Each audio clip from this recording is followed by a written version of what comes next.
Bonjour. Notre cours aujourd'hui sera sur l'algorithme du postier chinois. Avant de vous donner l'algorithme, je vais parler de certains concepts qui seront utiles pour ce cours. Alors le premier de ce concept, on l'appelle le couplage dans le graphe.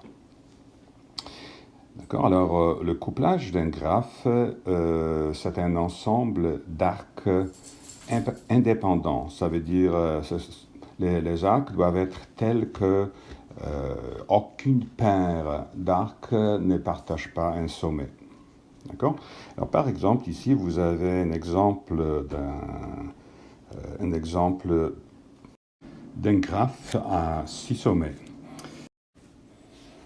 Et alors, allons voir, est-ce que dans ce graphe, certains ensembles de paires de sommets, certains ensembles d'arcs sont des couplages, constituent des couplages légaux ou non. Par exemple, prenons l'ensemble d'arêtes, disons AE et BD. Est-ce que ça constitue un couplage? Oui, parce que AE, c'est une arête, c'est un arc correct dans l'arbre, et BD aussi, et il n'y a aucun sommet qui est répété ici. D'accord, alors prenons maintenant, disons, l'ensemble CE et BC. D'accord. Est-ce que c'est correct comme couplage? Pas vraiment. Pourquoi? Parce que il y a un sommet BC qui est répété 2 fois. Alors, autrement dit, ici, ce n'est pas un couplage qui est correct. Encore un autre cas, prenons un ensemble AE, pardon,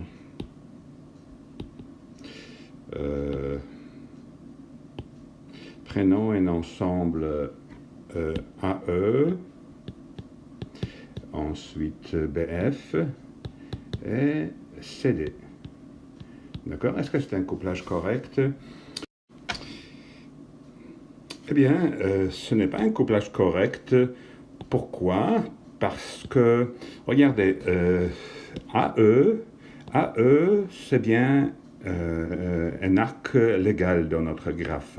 BF, encore une fois, il y a un arc entre B et F. CD, entre CD, il n'y a pas d'arc dans notre graphe. Qu'est-ce que ça veut dire? Ça veut dire que bien qu'il n'y a pas de répétition de sommets dans ce couplage, l'une des paires qu'on a considérées ici, ce n'est pas un arc dans le graphe, alors notre couplage, notre ensemble n'est pas un couplage légal. Oui, observons par contre, si on ajoute à notre graphe un arc entre C et D, alors en ce moment-là, le dernier ensemble, c'est un couplage légal. C'est un couplage qui a une propriété assez intéressante, ça veut dire qu'il couvre tous les sommets. Ça veut dire que c'est un couplage maximal. On ne peut pas imaginer un autre couplage qui va avoir un nombre d'arêtes plus grand, qui sera un couplage légal. Pourquoi? Parce que ce couplage devrait avoir au moins 4 arêtes, 4 arcs. Alors, vu que tous les sommets devraient être différents, il devrait avoir 8 sommets différents, alors on n'a rien que 6 sommets qui sont dans notre graphe, alors il n'existe pas un couplage qui est plus grand que celui-là. Ça veut dire un couplage à 3 arêtes. Bon, maintenant on va voir quelle est une application de notion de couplage. Notamment, on va voir le problème de couplage maximum dans un graphe bipartite. D'accord. Alors, les applications possibles de cet algorithme seront, par exemple, le problème de mariage ou le problème d'affectation des tâches.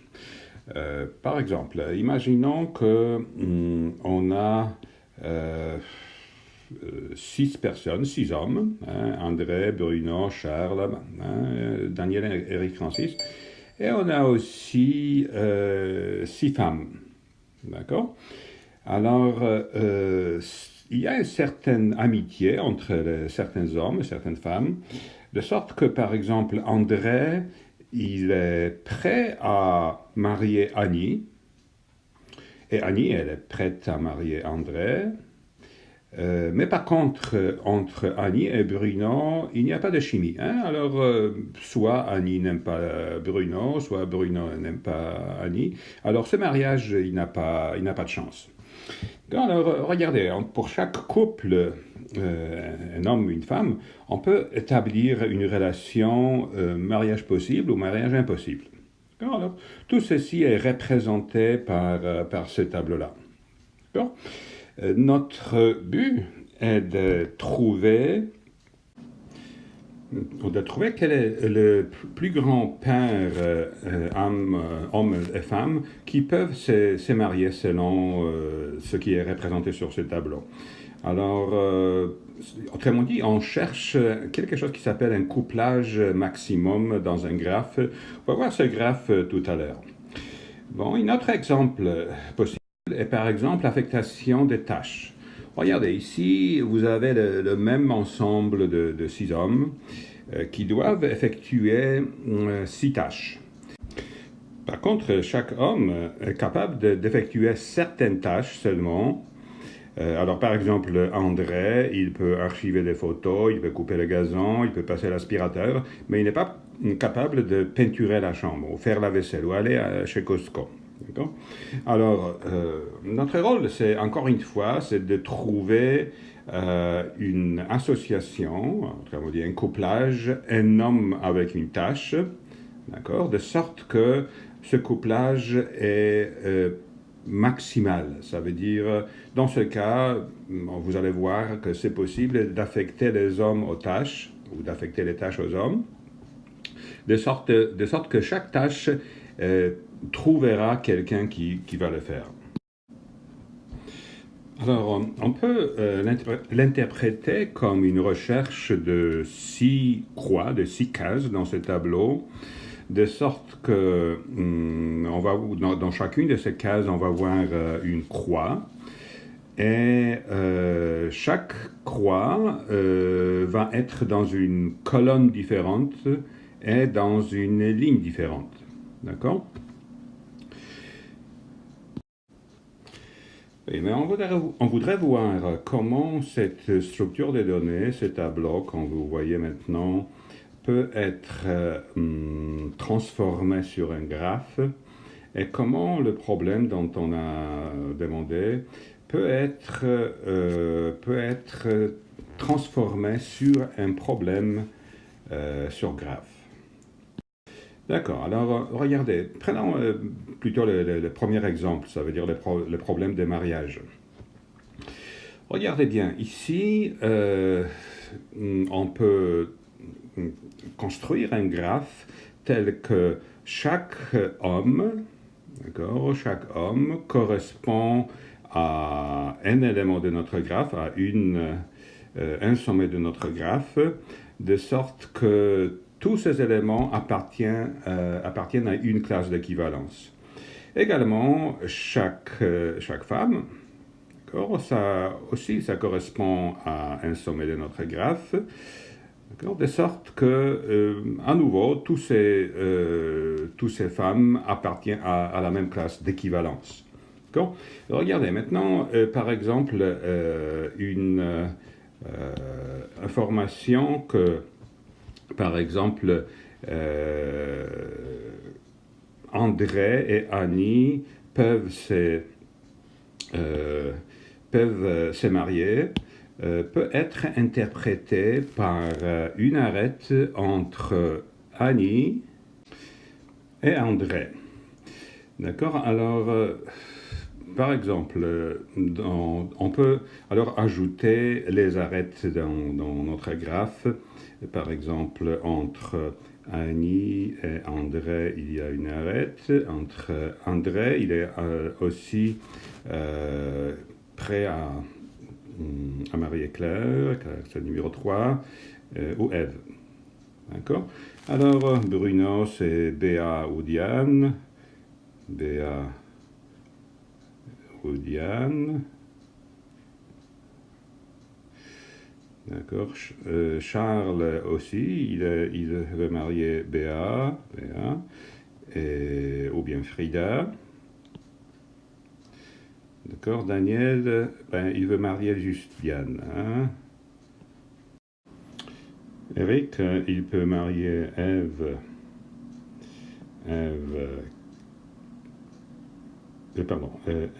Claire et Frida.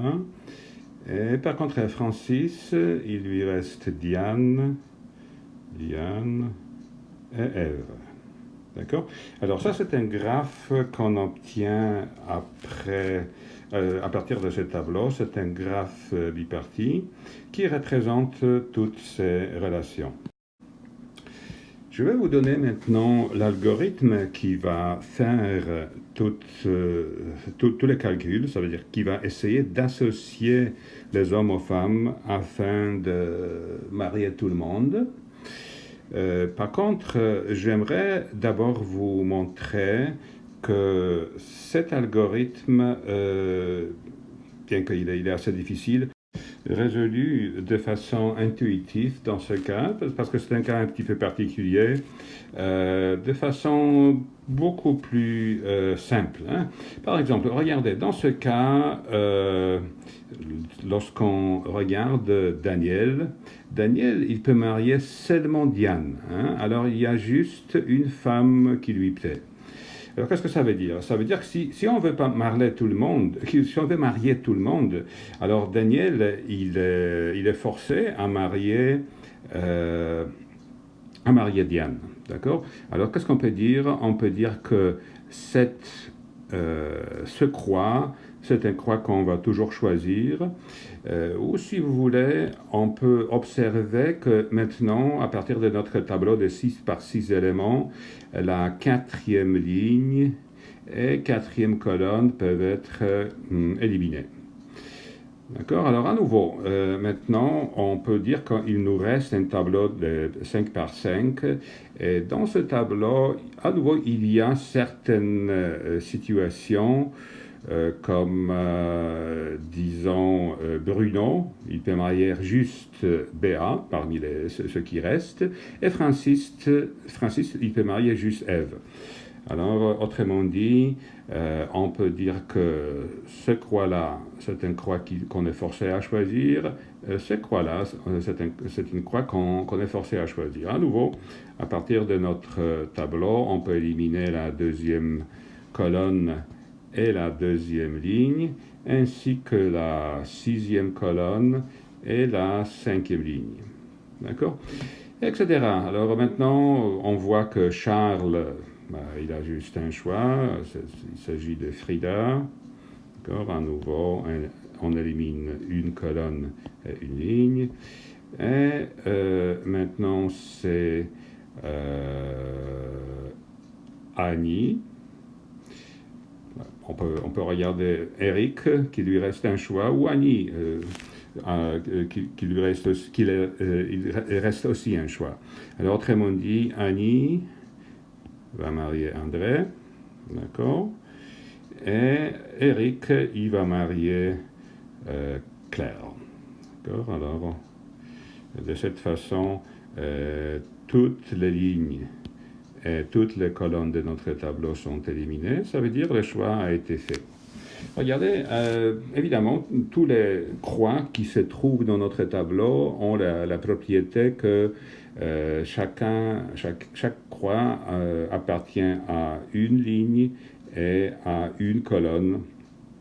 Et il n'y a pas deux croix qui se trouvent dans la même ligne, ni deux croix qui se trouvent dans la même colonne.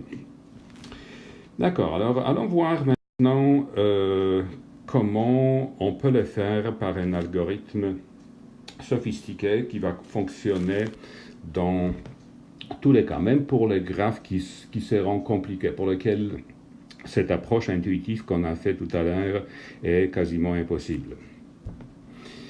Bon, alors pour ceci, j'aimerais vous introduire quelques concepts. Ce sont des concepts qui seront nécessaires à utiliser dans notre algorithme. Alors supposons que, c'est-à-dire on va construire notre couplage de façon progressive. Ça veut dire à chaque itération de notre algorithme, on va essayer d'améliorer notre couplage. Ça veut dire d'ajouter une autre arête. Ça ne sera pas toujours une situation où une arête sera ajoutée et toutes les autres arêtes seront retenues. Par contre, le nombre d'arêtes qui restent dans le couplage restera plus grand. D'accord, alors si à un moment donné on suppose que notre couplage partiel a été calculé, quels sont les sommets qui sont toujours libres? D'accord, alors autrement dit, les sommets libres, ce sont les sommets qui n'ont pas encore été utilisés pour aucun arc de couplage qu'on a trouvé jusqu'à date. D'accord? Alors ça, c'est la définition des sommets libres. Les sommets libres, ils peuvent appartenir à une classe d'équivalence de notre graphe biparti, ou bien à la deuxième classe d'équivalence de notre chemin, de notre graphe biparti.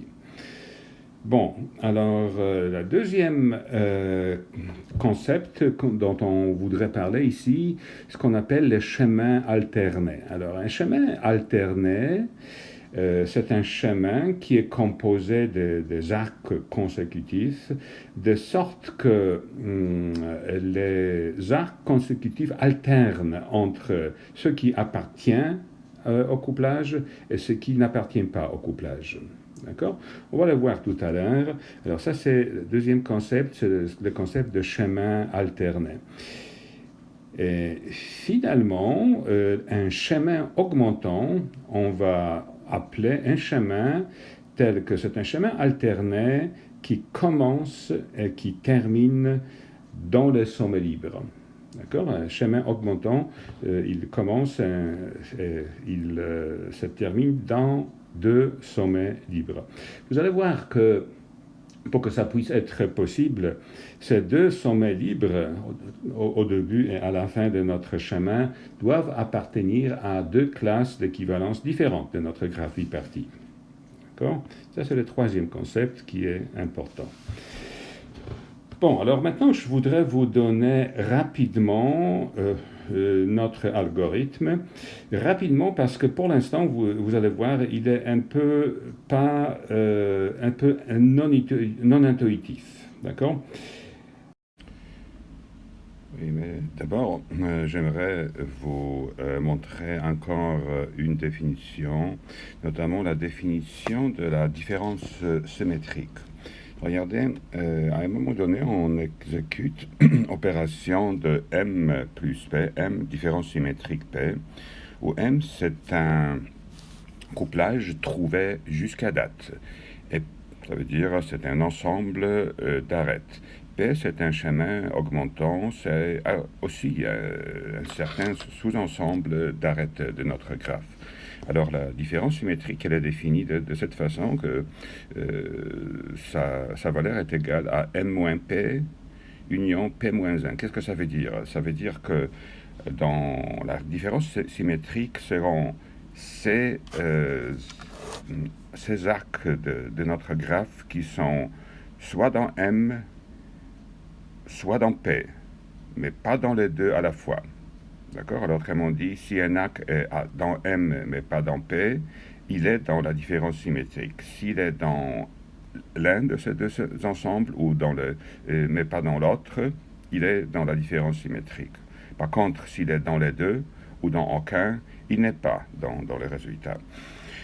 Bon, alors maintenant, observons aussi la variable M ici, qui est initialisée à vide, ça veut dire au départ notre couplage, M, ce sera la valeur de notre couplage à la fin de l'algorithme.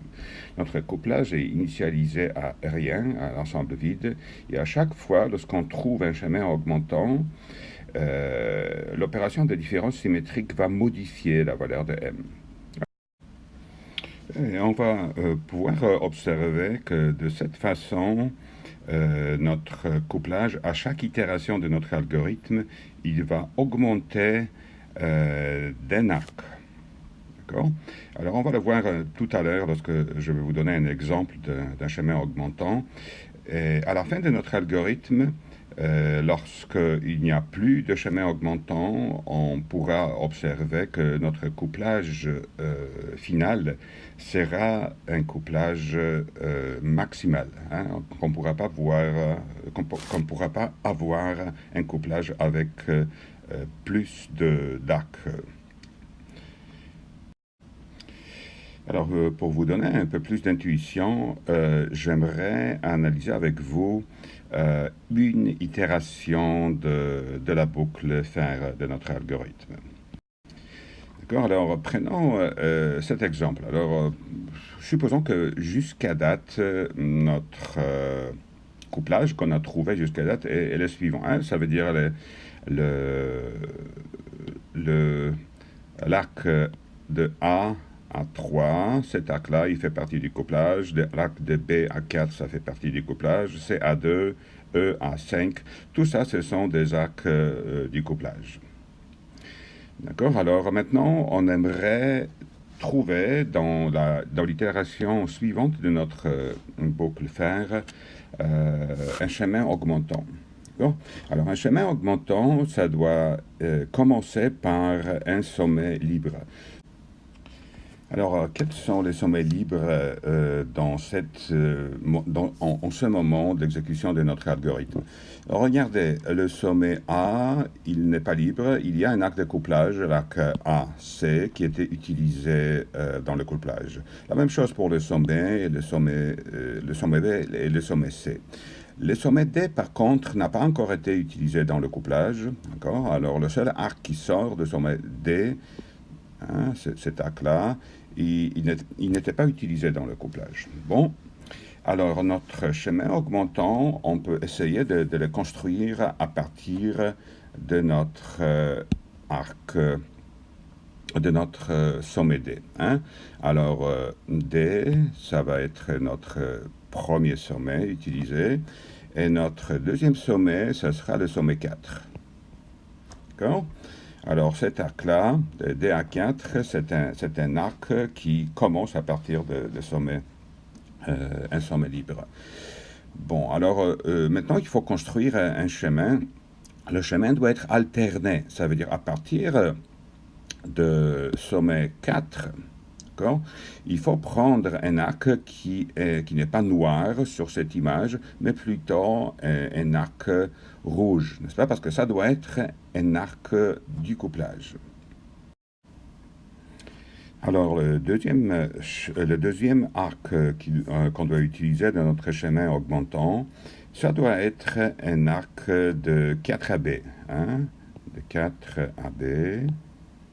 Alors, ça doit être un arc rouge. Bon, le prochain arc, encore une fois, ça doit être un chemin alterné.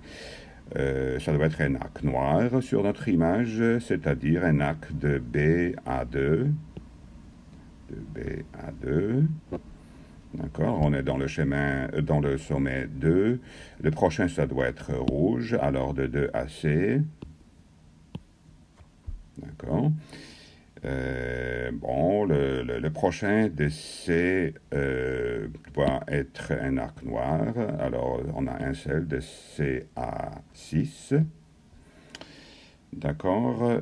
Bon, regardez, on a atteint un sommet 6. Le sommet 6, c'est un sommet libre. Hein? Il n'y a pas d'arc rouge qui est adjacent au sommet 6. Hein?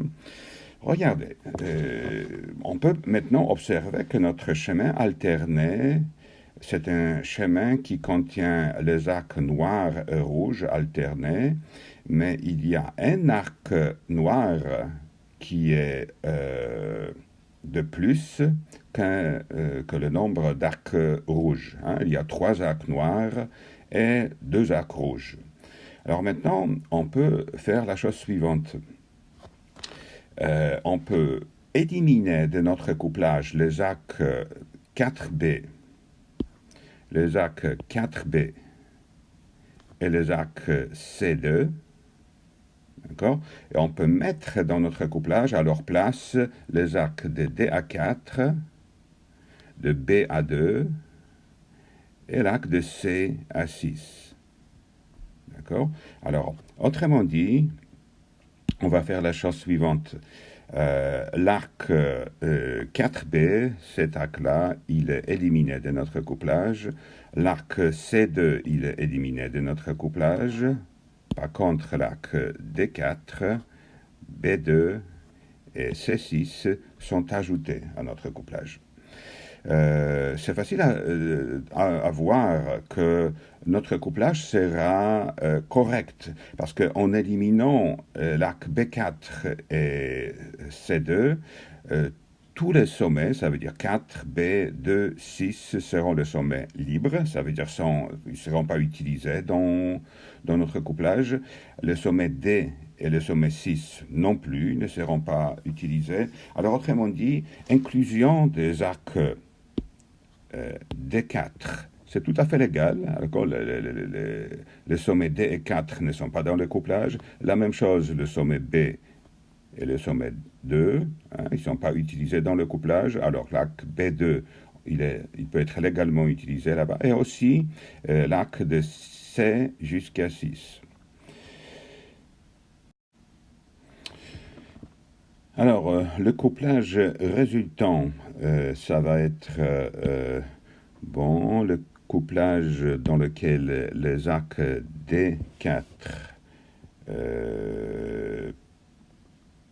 D4 est ajouté, l'arc B2 est ajouté, l'arc C6 aussi, il est ajouté. D'accord. Par contre, les arcs de 4 à B,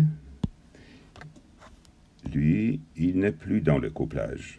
D'accord. La même chose, l'arc de CA2, lui non plus, il n'est pas dans le couplage.